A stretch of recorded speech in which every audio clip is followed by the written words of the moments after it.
बिहार से आज की एक महत्वपूर्ण खबर है। बिहार में जातिगत जनगणना को लेकर सियासी घमासान मचा हुआ है। इस मामले में केंद्र सरकार ने सुप्रीम कोर्ट में हलफनामा दायर किया है और जिसमें जनगणना कानून 1948 का हवाला दिया गया है। केंद्र सरकार की तरफ से दायर याचिका में यह कहा गया है कि कानून की धारा 3 सिर्फ केंद्र सरकार को जनगणना करवाने का अधिकार देती है।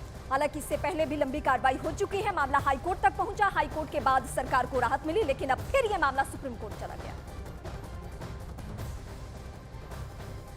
सुप्रीम कोर्ट में इस मामले की सुनवाई 21 अगस्त को भी हुई थी। इस दौरान जातीय जनगणना को रोक लगाने वाली याचिका पर सुनवाई हुई थी, जिसके बाद सॉलिसिटर जनरल की कोर्ट से 7 दिन का वक्त भी मांगा था और फिर 28 अगस्त को केंद्र सरकार ने इस मामले में हलफनामा दायर कर दिया था और अब ये जानकारी सामने आई है।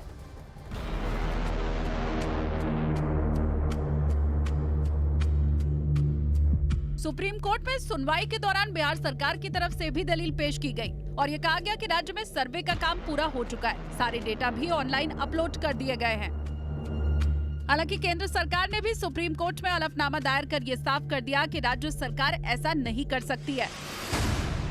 हलफनामे में केंद्र सरकार ने जनगणना एक्ट 1948 का हवाला दिया। केंद्र सरकार ने कहा कि जनगणना का अधिकार सिर्फ केंद्र सरकार के ही पास है। सुप्रीम कोर्ट में केंद्र सरकार ने बताया कि संविधान के प्रावधानों के मुताबिक SC, ST, EBC और OBC के स्तर को उठाने के लिए सभी कदम उठाए जा रहे हैं। इसके पहले पटना हाई कोर्ट में भी जातीय जनगणना को लेकर उठ रहे सवालों पर सुनवाई हुई थी। 3 जुलाई से 7 जुलाई तक लगातार हुई सुनवाई के बाद पटना हाई कोर्ट ने जातीय गणना को मंजूरी दी थी और उसी के बाद बिहार सरकार ने बचे हुए इलाकों में जातीय गणना का काम शुरू करवा दिया था। और अब केंद्र सरकार के हलफनामे के बाद एक बार फिर से बिहार में जातीय गणना का काम ठंडे बस्ते में चला गया है।